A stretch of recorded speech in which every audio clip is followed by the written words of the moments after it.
Welcome back to the Limitless Life Podcast, or welcome if you're new here. I am doing something different with this podcast. I have brought back interviews. I haven't done one since last December. And I've decided that with any of my interview podcast episodes, not only is there going to be the typical audio file, but I'm also going to be posting these on YouTube because I just feel like sometimes it's nice to actually see the person, or for you to see the person who I'm talking to, for you to see me, whatever it is. Energy speaks before your mouth even opens. Also, I don't really know what I'm doing when it comes to the video stuff. I still edit all of my podcasts myself, and I'm going to keep doing that for a little while because it relaxes me. So just bear with me as I get used to things when it comes to video. And let's get into this because my guest today, she is a force. I need you to listen up, okay? Because I need you to understand who my guest is, who this woman is. She is Tracy freaking O'Malley, okay?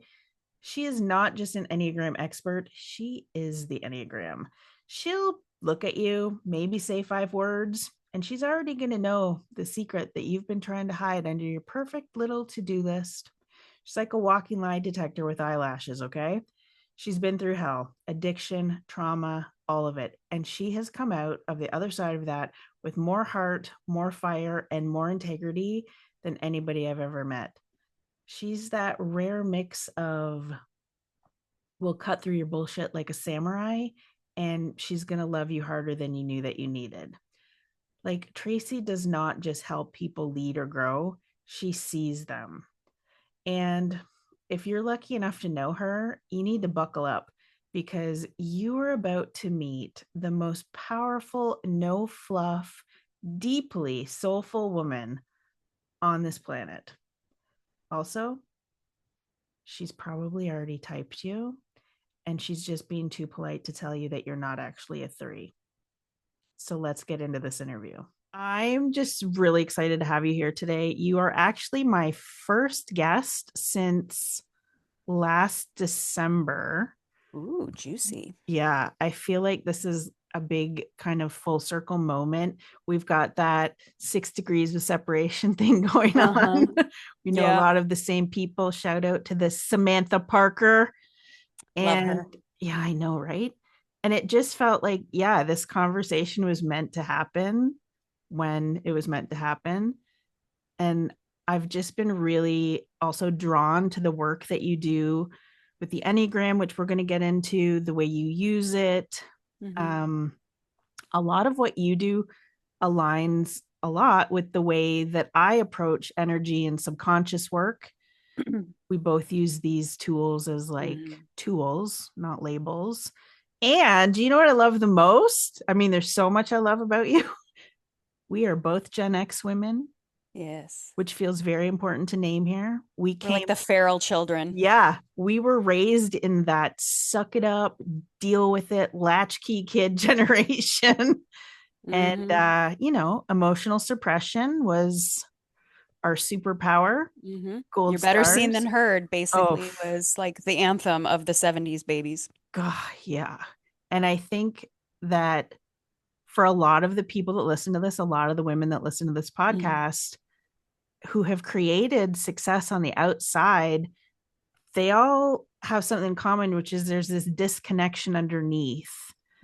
And that's the part I really respect about your story, is that you truly do know what it takes to rewrite your narrative from the inside out. And we're going to get into that today, especially like your story is fascinating. But I do have something I need to ask you about before we get into the deep stuff. So I just recently found out you were on Wheel of Fortune. I was. And you won. I did. And it's so funny because this was 1999. I was on NBA week. And I was really pissed about it because I just wanted to play by myself. And, these 6'8", basketball players I'm teamed up with, and I'm little 5'3" 3 on a good day. And so I look like a midget next to this dude. And because he was so tall, he had to spin the wheel and he hit bankrupt like 4 fucking times. And I was so Oh, pissed. And I have no poker face. And I was like, bitch, you better get your shit together. And we ended up finally winning the last round. And ironically, I used that money to buy my boobs, nice. which will lead us to what you wanted to talk to, So you know? you got to meet like Vanna White and do the whole. Oh yeah, yeah.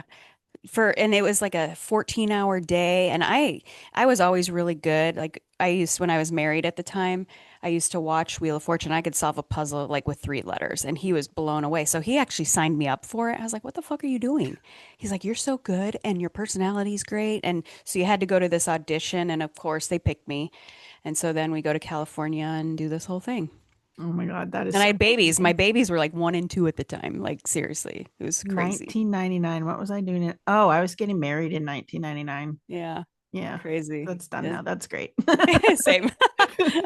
Same. I What? no longer have that husband. It's the Gen X thing. We had this thing where it was like, oh, let's get married when we're like 24. Well, like we were child brides because like basically I didn't see, honestly, I didn't have a justifiable reason to go live my own life and leave my father without being married. I really thought that was my Mm. only way out. Even college, I wouldn't go away to college because I felt like, that codependent bond with my father. And so much of my worth came from being that like surrogate spouse for my dad, that the only way I felt it was okay for me to leave was to get married. And so I did. I was married at 21 and had 2 back-to-back Irish twins, and so it is. And by 25 years old, I have 2 kids, 2 dogs, and a mortgage and a husband, and was killing it, you know? Isn't it wild to look back though? Like I look back on it now, I'm like, I didn't even know who I was until I was in my 40s. Well, my daughter, she's 28, almost 29 now. She just got engaged like Yes, a I week saw ago. that. Yeah, Congratulations. amazing. And I remember when she hit 24, she goes, "How the actual fuck did you have 2 kids, 2 dogs, and a mortgage by now?" She goes, "I can barely make macaroni and cheese." And I was like, you know what? It's the Gen X woman in me, honestly. Yeah. Like I've been raising babies since I was 4 years old, quite honestly, you know? Mm. So yeah, I was on Wheel of Fortune. Fun fact. I think that's awesome. I found Yeah. that I was like, oh, I need to ask about this. This is Yeah, that's a good amazing. one. Um, I want to actually talk about like let's let's talk about your boobs. hmm When, because I know your story, but we're gonna get in that. When did hmm you start to actually suspect that your body was holding on to more than just stress? And how does it relate to your boobs? Yeah, so I was an athlete and am an athlete and have been my whole life. And I was curvy before it was cool. Like before J-Lo made it cool to have, a big ass, I Mm, had it and it was not cool.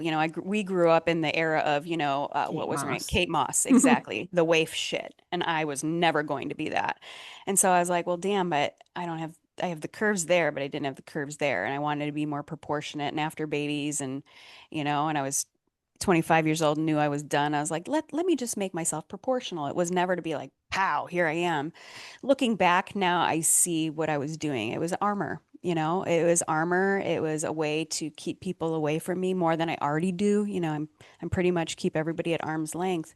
And I loved them, just I never showed them off. It was never like for that for me, but I realized it was some armor and never had a problem with them, except when I still played softball and of course very aggressively, and I would head first slide in, even in my 30s, head first sliding into bases and all sorts of nonsense. And I got a hole in one of them.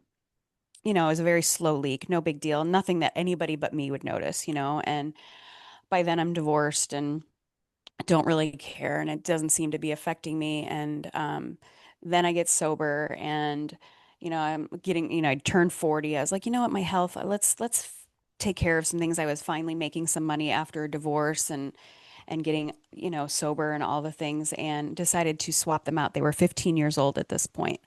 And really, other than the leak, I had no issues, or so I thought. This is the thing when you're neck down dead sometimes, like, and you've lived in trauma your whole life. My body was trying to tell me stuff all along. Mm. And because I am a fight or flight, like suck it up kind of girl, I'm like, my mindset's stronger than this and whatever. never been connected to my body. And then swapped them out, and they were gorgeous, right? The new and improved version, where they're very squishy and not like a water balloon in your chest. And within 5 weeks, I gained 20 pounds, inflammation, joint pain, and I never connected it to the boobs, quite honestly, because the surgery was a piece of cake, literally. Like it was no big deal. I didn't really connect it. And because I'd never really been connected to my body, Mm-hmm. I never put two and two together. And for the next 2.5 years, my health declined so rapidly, like literally within 2.5 years. All my bodily organ systems were failing except my reproductive system, which of course I didn't need at this point. And my brain was going, and I was at the height of a build in my career that I was doing. I was, speaking in front of tens of thousands of people and making lots of money and helping thousands and thousands of people and doing really beautiful fucking work. And I was sober and my health was declining. And part of me was like, this conversation with God was like, is this payback? Did I only have 5 good years of redemption because of all the shit that I've done in my life? Like, I Mm. really, it was like this very humbling moment. And there was still a glimmer. And, I would go to specialists. I went to 14 different specialists and I would walk in, like we do. I'm like, listen, motherfucker, I know I have 15 minutes with you. I am not here to treat a symptom. Unless you can tell me why a healthy 44-year-old woman is dying in front of your eyes, I am not interested. And of course, they'd send me on my way. And with Specialist 14, after I finally was vulnerable with a close friend of mine, she goes, I have a functional doctor. He's not taking new people, but he'll take you if I tell him to. And so she put me in front of him and for 3 hours, not 15 minutes. And like by the grace of a beautiful God, my brain started to work and I started to connect the dots. And I was able to identify that when I had an IUD, I had a very similar but not as extreme reaction. And the Mm. minute I took it out, like I was thriving. I was thriving. And then swapped the boobs 2.5 years later and had an extreme kind of case of that. And when I was sitting with him, I was like, holy shit. And this is before anybody was talking about the breast Yeah, I was implant gonna thing. say because that wasn't a thing back then. No, no, this was like 9 years ago. Yeah. Nobody was talking about it. And I started to dig a little deeper and I stumbled upon something about it. And immediately my whole body knew. And of course, I did not want it to be true because my armor, Mm-hmm. right? It was my armor and they were gorgeous. My God, like seriously. And the thought of that, and there was no denying, like, even though that was part of it, I knew there was more to it. And like, like we've talked about even before we hit Mm-hmm. record, like I wouldn't wish what I went through on anyone, because, it uncovered a whole slew of things. And what I said to my doctor was like, I know I have to take these out before you even tell me what this 50 vials of blood has in store for me. Like, this will compromise anything that we need to do to fix whatever else that I've been ignoring for 45 years. And sure enough, I have Lyme disease and all sorts of stuff. So I take them out, immediately start to have some of the symptoms kind of release. And then for the next 6 months, I have a port in my chest. I'm hooked up to IVs every single day, 5 days a week for 8 hours a day to try and restore my health. And the most defining moment, like I said, I wouldn't wish this on anyone. And it gave me the gift of self-honoring, this Mm-hmm. vessel that I've been gifted, and also that reconnection Mm-hmm. that had been lost many decades ago because of trauma, because of survival.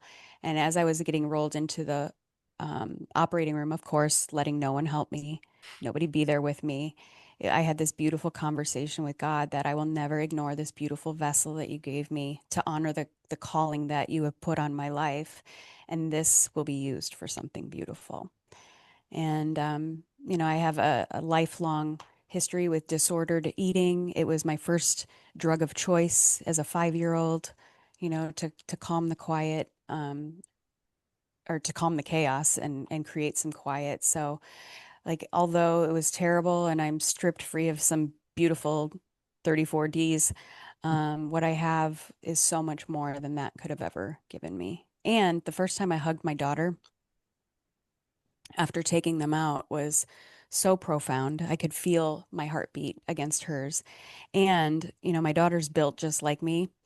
Um, and she had some body image stuff, and so this was like 8, 9 years ago. So she was like early 20s or like 19 when I had him taken out.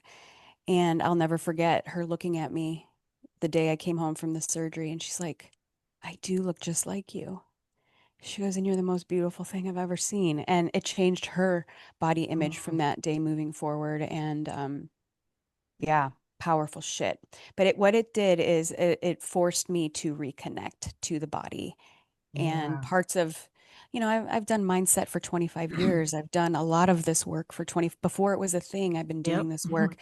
But the body connection, I I would have never. I thought it was bullshit. Like you just got to be stronger up here. You just got to be tougher, right? Mm-hmm.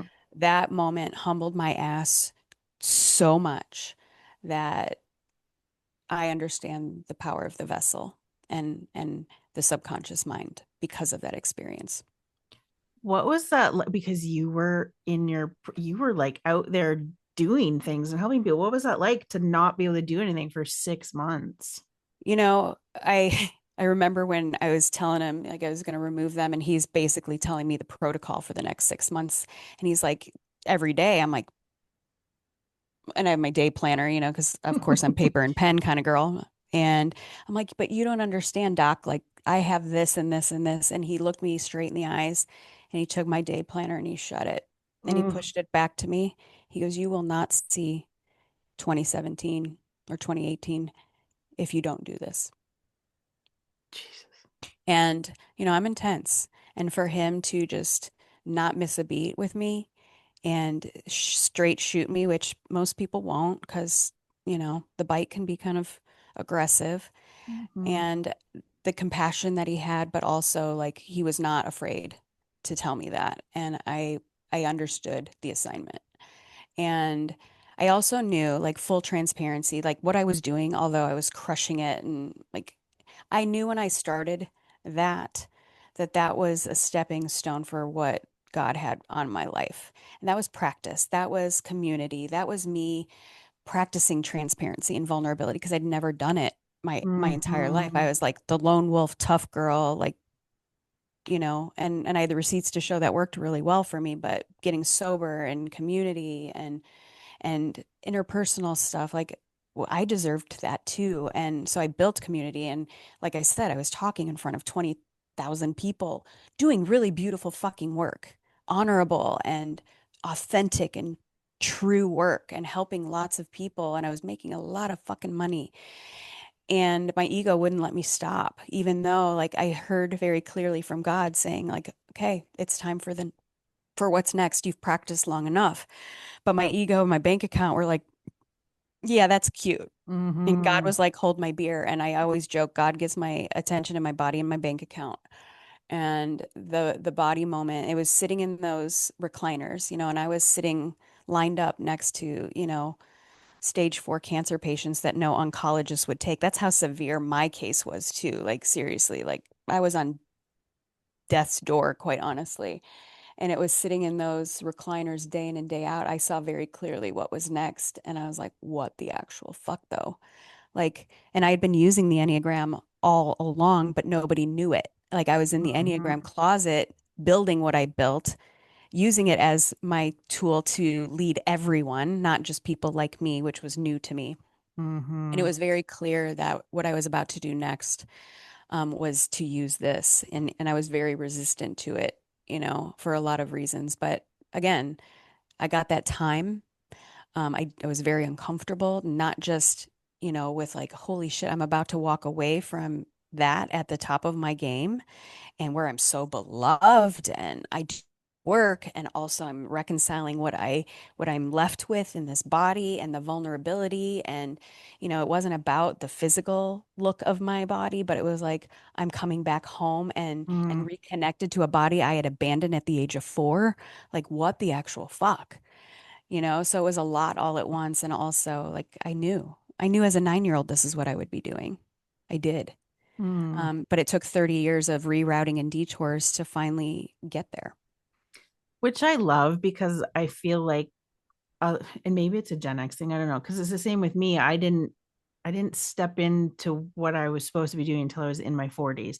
And I love when you say the like dead neck down. Neck down dead. Yeah, because, Yeah. and I joke, but it's actually the truth. I used to tell people, I'm like, I didn't think I had emotions until I was in my 40s. I understand I now. had anger. I mean, Oh my yeah, God, I I had loved anger. anger. I had Oh, that one. shit. I love that. The movie Inside Out is like one of my favorite movies and homework I give to every client. And, most of us have a really loving relationship with one of those five little characters. And mine was absolutely anger because it kept people at arm's length. Oh It yeah. tested people. But when I recognized that I had to fall in love with all of the emotions and that they're all important, and in order to get to acceptance and transformation, you have to really have this relationship with them and honor their part of the story. Mm, Um, that was really challenging for me, like really challenging for me. And I was angry at myself at times. But the neck down dead thing, like I've understood all of this very clear since I was a little girl. I used to read the Atlas mm. as a little kid. You get it. We grew up before there was Google Maps. I We had to read know how to read a map. the Encyclopedia Britannica. Yes. That's Like what I I used to lay on the floor and read the yellow atlas that Rand yeah. McNally. And my dad would look at me, he's like, "What the fuck are you doing?" He didn't say fuck, I say fuck. Um, and he used to hate it. But I was like, I was always fascinated with maps and like, how do we get from here to there? Like, I live here in Chicago, Illinois, but how the fuck do I get out of here? How do I get out of here? And so I've always been fascinated with maps. In fact, when I got married, his whole family made fun of me for reading maps. Like it was a thing. And ironically, like people are maps to me. And as a little girl growing up in an alcoholic home, I had to be able to read the scenario and the situation and the landscape of and not just in my own home, but my extended family as well. It was I Mhm. love them, very passionate bunch, very, very Irish, and also pretty dysfunctional. And I needed to read any given situation to know how to tactically handle it, which was really great, right? And ironically, when the Enneagram was introduced to me, I came into it kicking and screaming by my therapist in rehab. She was like, listen, I want you to do this thing. I'm like, respectfully, Nancy, go fuck yourself. Like, seriously, I don't need another label. And she's like, my dear, kind of like my functional doctor. She didn't miss a beat. She didn't miss a beat and she straight shot me, which I appreciate. And she's like, my dear, your best thinking has gotten you here. And this might actually help you get out of the box that not only the world has put you in, your family's put you in, but you've also put yourself in. So how about you open up your fucking mind a little bit? And I was like, all right, Nance, you got a point. And Brenda, I'll tell you, the minute I surrendered that and got dropped this information, I got it very quickly. And it was like the divine and God saying, I've been waiting 40 years to give you this information so that you Mhm. could use it for good. Because again, I've been mapping people since I was a little girl, but now I Mhm. had a language and a framework to what I already knew. And it's why I got it so fast, why I fell in love with it so fast, and also why I stayed in the closet with it for the 5 years I did with it. But it was beautiful because I knew had I had this before, I would have used it to control, to manipulate, to protect, whatever. And because I was humble enough, I believe that's when it was dropped to me. So, for those of you who say things like when you do work with Brenda, like, God, if I had only found this sooner, if I'd only, Mhm. when the student is ready, the teacher and the tools appear because you can handle it and the responsibility that comes with that then. And that's Yes. that's kind of the timing of the Enneagram in my life was divine for sure. I'm impressed that a traditional therapist introduced it to you. I Like, know. that's pretty fucking cool. I And know. also divinely timed. And she is wired like me on the Enneagram. She's an eight and she's from Texas, so she's tough as shit too. Um, and it's funny because I, still see her, 10 years later and, she sees what I do now with it. She's like, unreal. I'm like, I know, sorry, Nance. Like, this is kind of where I'm going with it. And, all my 9 therapists before her all said I should be a therapist. And she even said, I'm like, yeah, no, there's too many rules and I'd go to jail. Like, Yeah. seriously, I would break the rules. So, like, I prefer to kind of do what I do, you know? But now, but again, like for 5 years, I stayed in the closet with it. A, I liked to fly under the radar with my spidey senses and my framework. And two, I know I'm more than the Enneagram, you know, Hmm. but my ego had to get over a little bit because the Enneagram is the gateway to what I can really do. I know that you get that, you Oh, know. I get that so much. It's so interesting because I use human design, I use aspects of human design So in do I. what I do. And I started studying it in 2015. I was taking this life coaching program. It was fucking shit. And my advisor was like, Brenda, I need you to look at this. What And are you? in human design, I'm a manifesting generator, a 3-5. So I figured. he like starts getting me into this. And I'm like, this is bullshit. This is like so esoteric. I didn't like the language, like Hmm. whatever. So I'm also, one of my gifts is I can tune in to people's energy and see. It's so funny because you were speaking and you were doing like little dots with your hand. That's how I see people. And You remember the movie The Hangover? yes, You know the scene when they walk into the casino and Zach Galifianakis is like going to count the cards and everything and the yes, equations. Like when I'm in front of somebody, that is kind of what's happening in my energy and my brain is like I'm connecting all the dots and like I really do. You're the same. yeah. But I wouldn't. And I've only, like, if I'm being completely honest, I've only just started talking about the Good. energy aspect of things in the last few Yeah, me years. too. And I've only just started talking about how I use human design as an aspect, Hmm. like in the last year, because I come from 24 years of marketing and advertising. So when I left that space and I started doing what I'm doing now and I was doing hypnosis, I didn't Like even you lose tell your fucking people. mind. Yeah, I was like, I didn't even tell people I was doing hypnosis for 2 years. Yeah.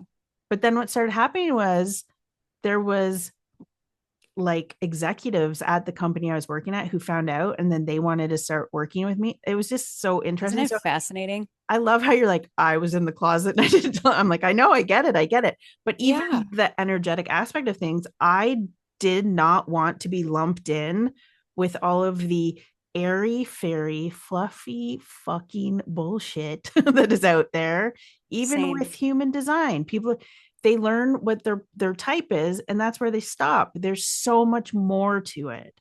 And Correct. I've come to realize that when I'm reading the energy and I can see where the beliefs are and where we have to go and Hmm. what we're doing, I've come to realize I'm seeing aspects of their design. Like I understand Yes. that now. And Yeah, it's the language and the framework that not only you can make sense of it faster, which is why I love the Enneagram, but also you can give them language and a yes. mapping system to guide them. And that's what I love about it. And I love human design too. I'm a Oh, and Manny I Gen love 5-1 as well. woo woo. Yeah. Which tracks like me understanding the 5-1 aspect was very powerful that I am a natural problem solver as you with the five. Hmm. And mine is very forward facing, and that people are drawn to me because I can solve a problem, and either they leave when the problem is solved or it's too much of a mirror and then they project, Yeah. which you've experienced that too. And Mhm. like I used to think, man, I must just be an asshole. And yes, I can be, and yes, I'm very direct and a lot for some people, and also that's just part of who I'm, my calling, as a 5-1, as an Enneagram 8, as an Aries sun, with a Cap rising and a Sag moon, like it all tracks. All of it Mhm. fucking tracks. Not as a label and not to keep me stuck, but as like, okay, how do I work with this to honor the calling? Yes, and that's one of the things, especially with the human design and with the Enneagram stuff. Was finding that so many people were taking that and then being like, oh, this is who I am. I And had staying stuck with somebody, it. yeah, I had somebody come, she was a projector and she's like, well, I'm not putting myself out there because I have to wait for Mhm. the invitation. And I was like, well, maybe you shouldn't have a business because we also have to run the business. Like it's just Mhm. fascinating. So I feel like also with the Enneagram stuff, there's a lot of surface level content out there. What do you wish that more people understood about like what it really is? And thank God for them, Yeah. right? Because of the information that's out there, they're the ones that share the things that are shareable and very cute and bringing awareness to it. And thank God for that. Like Hmm. they're also like kindergarten. Yeah. And we all start in kindergarten. And thank goodness for that. Like I loved my kindergarten. Well, I didn't love my kindergarten. I loved my kids' kindergarten teacher. My kindergarten sucked, which is probably why I have a hard time with elementary shit, right? And we all have to start there, but like many people are staying stuck in kindergarten with their self-awareness, with their growth. Like you might learn the alphabet, but then you have to learn to write the fucking story with it. And Hmm. so much of the human design, the Enneagram, astrology, a lot of this stuff is all kindergarten crap. Hmm. Now you got to write the story with it. And flip the pages and write new chapters with what the kindergarten crap gives you, right? It's the same alphabet that we were given, but what do you do with it as we evolve? And I am the master's program of the Hmm. Enneagram. I'm here to take you like PhD level. Like you really Hmm. want to take that alphabet that you were given in kindergarten and make magic with it, then you call me. So I what's good about this is like great if you want to just like wear it like your astrology, go for it. I'm not your girl. If you want to actually excavate your life and accelerate transformation and impact every single human you come in contact with and not just people like you, then give me a call. Hmm. If not, have at it. But Yes. like I'm the integration specialist. Information doesn't equal transformation, the integration of the information. Just like the alphabet is the alphabet. The alphabet doesn't write any story unless you know how to put the word or the letters together. And that's kind Hmm. of how the Enneagram is out there in mainstream. It's kindergarten. And that's, I mean, there's so many reasons I wanted you on the show, but like that's a big reason why I wanted to have you here is Mhm. because the people who are in my world aren't Yeah. here for surface level bullshit. They've done enough of that. They're here for the real stuff. They want to make real transformation. Can you tell me a little bit, well, not just me, everybody listening, how the Enneagram and the subconscious go together? Like, how do they work together? Yeah, they're like a power couple. You know what I mean?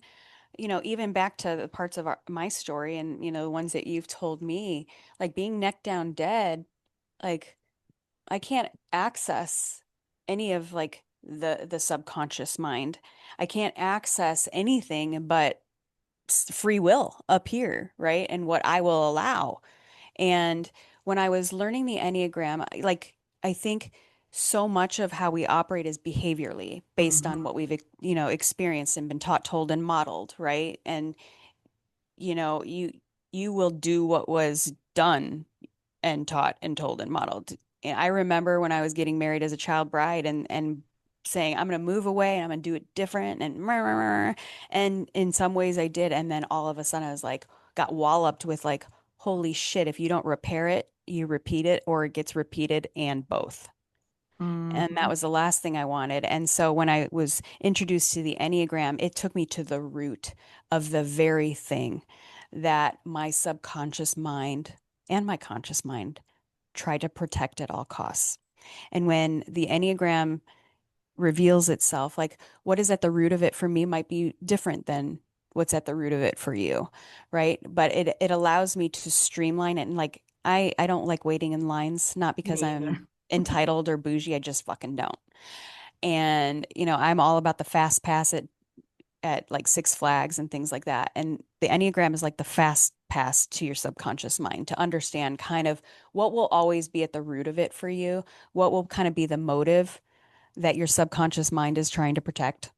Mm-hmm. And that allowed me to drop in a lot faster. It allowed me to drop into my body a lot faster because the self-awareness is not enough, right? Okay. That'll keep you stuck, Yep. you know, and it's entertaining and it's excuse making.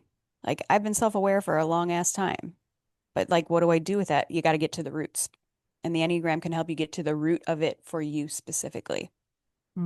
It's so interesting because the Enneagram is like the one thing that I kept resisting because the people who were Hmm. teaching it, I didn't resonate with them. I No. had somebody do my type one time and I was just like, What'd they say you were? she said I was a two.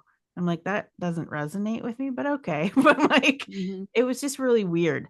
And Yeah. so I don't actually know what I am. I should take Mm. Yeah. I'll send you your Enneagram blueprint, which all of you can go do too. It's on your website. I'm going to link that up. But mhm. it's so interesting because I was just like, I need to meet somebody who actually uses this in a way that is not fluff. And then look, you appeared. There was a girl I do a lot of workshops and stuff for like mastermind groups and things like that. And um, one of the masterminds I did a couple months ago, there was this girl, and I love her. Like, she's an eight like me, so she's spicy, and I could feel it. And I could also feel her skepticism, and I love that too. Oh, same. I love the skeptics. And because of what you said, there's so much fluffy bullshit that, water this stuff down and make it Mhm. cutesy, and they don't know, like, they don't know what they're fucking talking about. They can teach the information, but like, how somebody's in crisis, how are you going to tell them how to use this? Mhm. Right. And I was doing the workshop, and she's a business coach and probably one of the best ones out there. Like, seriously, she's so fucking legit.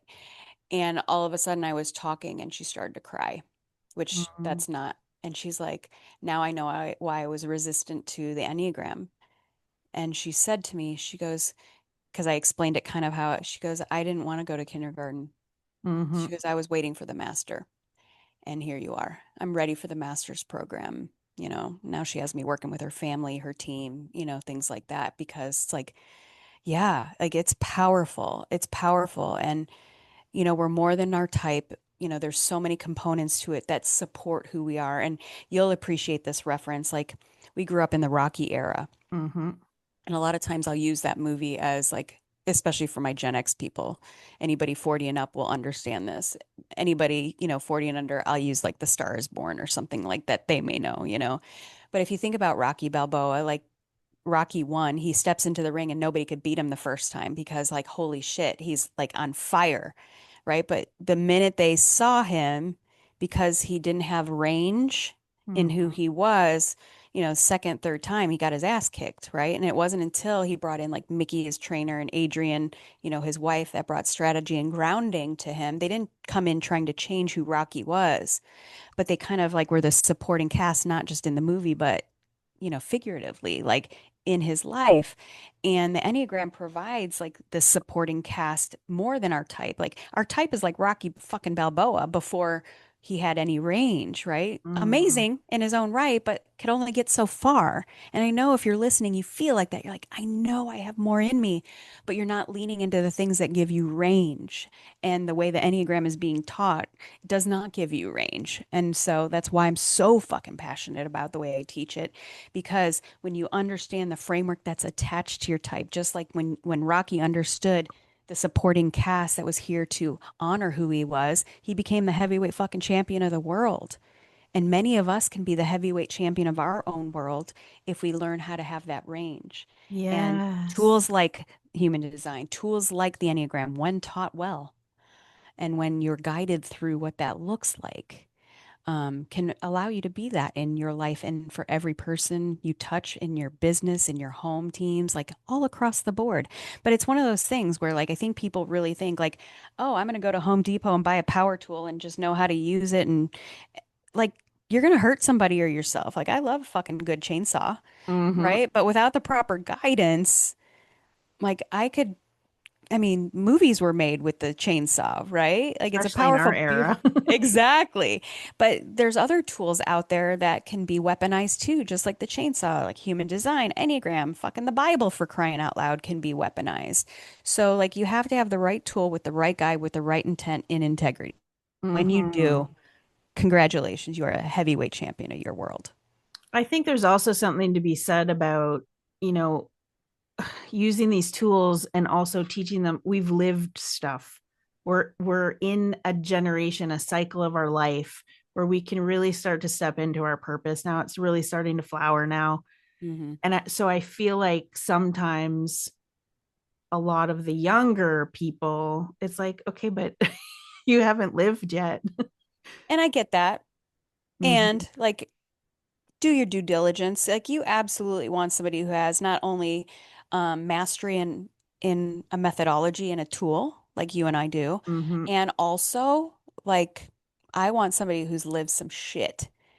And there is nothing I haven't lived aside from losing a child. Like I have experienced pretty much anything on the full scope of the range of things you can experience other than and gotten through it, that with this tool, like I can help anybody use this tool in their life to relate to anything they're going through.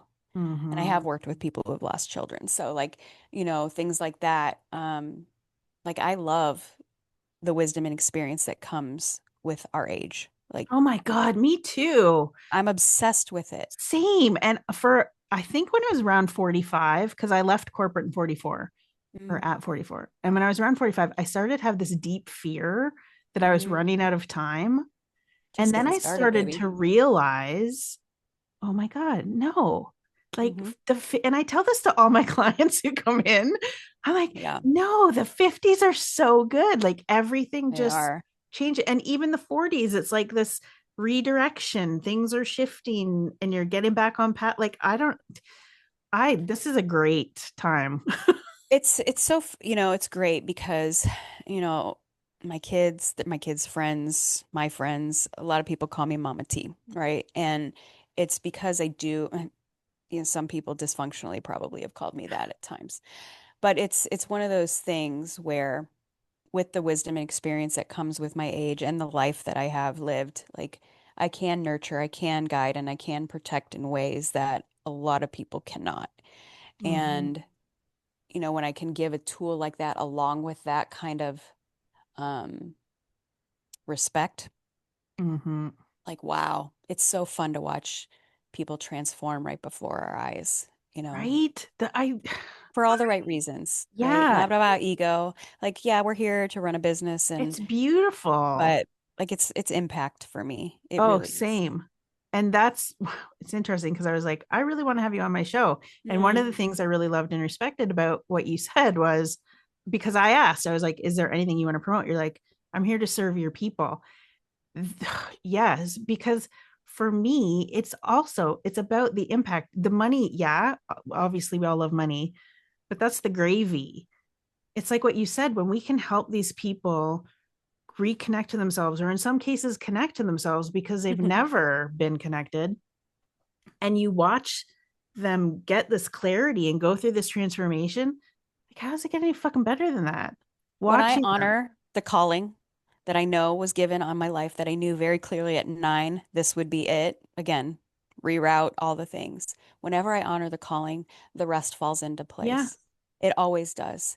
And so that's all I'm here to do, Mhm. honestly. And it takes me on adventures I would have never expected. Like if you had told me this is what it would look like even 15 years ago, I've been like, that's cute. Go fuck yourself. Like seriously, like I was tough, I was tough girl Tracy all the time. And I still am, and I still will turn my life into a Dateline episode if I have to. Mhm. But I don't operate from that protective place anymore. It's more for like I am here to use everything that has happened. And, for those of you that say the bullshit of like everything happens for a reason, like no, Mhm. because there's some heinous shit that has happened to you that absolutely was not for any reason, but and you can turn anything that does happen into something beautiful. Mhm. And I know that that was why the assignment on my life was what it was, not for any reason, but like, let's take what has happened and understand the assignment, right? Mm. So, one thing that I see in a lot of high achieving women is this tendency to attract the same type of manipulative energy over and over again. Would you say that the Enneagram can help you spot that cycle, or has it helped you and then help you get out of it faster, maybe? I will tell you what it's done for me. It's helped me have compassion for those people instead of judging them the way that I would or labeling them. I walk my talk with the Enneagram. I don't use it to judge, manipulate, control. I do spot it, Mm-hmm. but then I meet them with compassion. It doesn't mean they need to be in my life. Even, some of the people that we have chatted about before we hit record, as much as some dirty shit was done, I can, because of the tool of the Enneagram, I have compassion because I understand what's at the root of it. And Mm-hmm. although it feels very fucking personal with some people, right? And some of these manipulative people in our lives, um, it isn't. And it's their journey. Now, I don't have to co-sign it. I don't have to entertain it. It isn't even always my job to call it out. Now, I can, but it also, because of my wisdom with the Enneagram, I can spot it a mile away. Mm. I can spot it a mile away, but also meet it with compassion. And if I'm asked, instead of judging, I can speak truth in a way that offers up some compassion, even when it feels personal for somebody. Oh, I love that. I also love, by the way, so Tracy has a podcast. It's called the Enneagram Edge. I was super excited to see you change the name of your podcast and Thank you. lean into the Enneagram aspect of it. I was like, yes. And to your point though, like I resisted that because like the Enneagram is got such a bad rap for being so fluffy and cutesy. And I was like, I don't want to hitch my trailer to that. And also, I'm fucking edgy. And so I'll bring a new edge to it. And yes, like Enneagram all the way. And so thank you for saying that. I love the name. And in fact, like God and the universe tests you, like seriously. Like the day that I changed it, I hadn't even announced it, and I do CEO Mondays with my best friend. Like she's so savage, and I was telling her like I need to plant my flag with the Enneagram.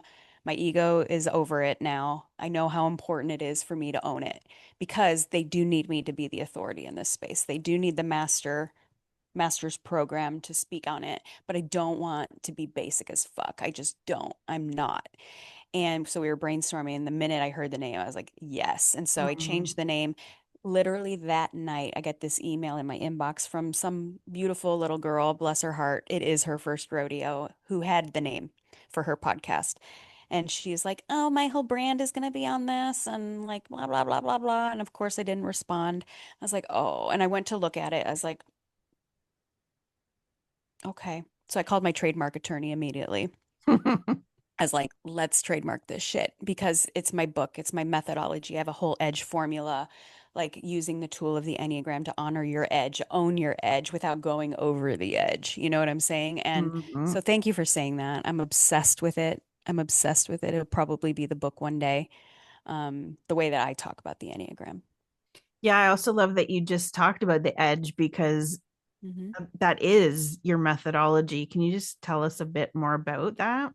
Thank you. Yeah, like we've all got an edge, right? But it looks different for all of us. And why that name came up is because my best friend, she's fucking amazing, and she's a 7 on the Enneagram. And she was always like, God, what is my edge? I don't feel like I have an edge. And her edge is very different than mine and equally as powerful and valuable. And so I was like, let's honor the edge. And so like the E is examining your operating systems, right? Like not being neck down dead. The Enneagram can tell you what your operating system is, what your core motive is. Like the root of everything that you do is revolving around this. Now, it might have 6 degrees of separation of what it looks like, right? So the Mhm. E, um, examining your operating system. D, discerning and directing your energy. Again, if you're neck down dead, this one's going to be really, really hard because you're Mhm. operating in instincts and reactions and you're not really listening to the vessel and the subconscious mind. So the D is about discernment and directing your energy. The G is grounding your body. Again, Yes. grounding your body and like what is really, really going on. And then the final E is expressing and enforcing some healthy boundaries, right? Before you're blowing your gasket, but like you can enforce and express these healthy boundaries if you haven't done the first three. So that is kind of the formula. And based on your Enneagram type and the framework connected to you, that is going to look different. That's why this isn't cookie cutter bullshit, right? Mhm. However, like the Enneagram framework really gives you a beautiful guide on what that will look like and streamline and accelerate transformation so you can own and honor your edge. You actually have it's the Legends Enneagram certification. Mm-hmm. So if people want to actually Oh, dive into this, yes. Finally, like for a decade, I knew this was in the works. And I always had, and I know you'll get this because I always had a hard time because I can't control what people will do with this information. hmm And, I always kind of give the disclaimer, like, unless you're going to operate with beautiful intent and in integrity, please do not listen to me. Because again, this is a tool and used out of integrity can be a weapon. So I really was always resistant to building a certification, even though for many, many years, people are like, when they've heard about the Enneagram and then they hear about it in the way that I teach it, like they don't teach it like this. Either people who've been through Enneagram certifications, like, we need what you do. And I was always resistant to it because I was like, I don't want to put my name on anyone or anything that might use this out of integrity. And I also recognize I can't control that. And Mhm. I can't play God. So yes, finally, the certification, my first cohort is starting in September. It's going to be a 4-week level one where you get like the information the way that I teach it. There will be an ascension model, obviously, if you want to use this, with other people and with teams and groups, which is like putting all the puzzle pieces together. But I'm super excited about it. I'm super passionate about it. It's about time, the master's program is available, Yeah, girl. and I'm here to teach it, and I'm here to own it and honor that edge. So, yes, I'm I very love excited that. about it. Thank you for So asking. that is on your website. Yep. The Enneagram Blueprint is on your website, which I'm also going to link up. And then I'm going to link up your Instagram. Where's Mhm. the best people or like the best place for people to hang out with you? Probably on Instagram, even though I'm not really great at it. Um, Girl, I've seen your feed. Come on now. Thank you. I've been in the online space for 13, 14 years, like before it was like everywhere. So I'm tired. I'm tired, but I do it and I do love it. It's probably the best way. Listen to the podcast. Like there's 420 something episodes over the last 5 years of a lot of it's Enneagram. There's Enneagram is referenced in every single one. um the blueprint, like, I'm glad that you said that because one of the bad things about the Enneagram, and this is why people are also resistant to it, it's like human design, you plug in your birthday, the place you were born, It and boop, spits it there it out. is, Boop. right? Enneagram does not work that way because it takes like the nature and nurture. It's not just aligned with the stars. It like takes into consideration, your God-given wiring and also what you've experienced and how that gets expressed in the world. So the typing is the downfall to this, and all the online assessments and quizzes and even coaches mistype people 65 to 70% of the time. So if you're using this like a map and you have the wrong coordinates, you're going the wrong direction. No wonder you don't love the Enneagram. I No was literally wonder. going to ask you why so many people mistype themselves.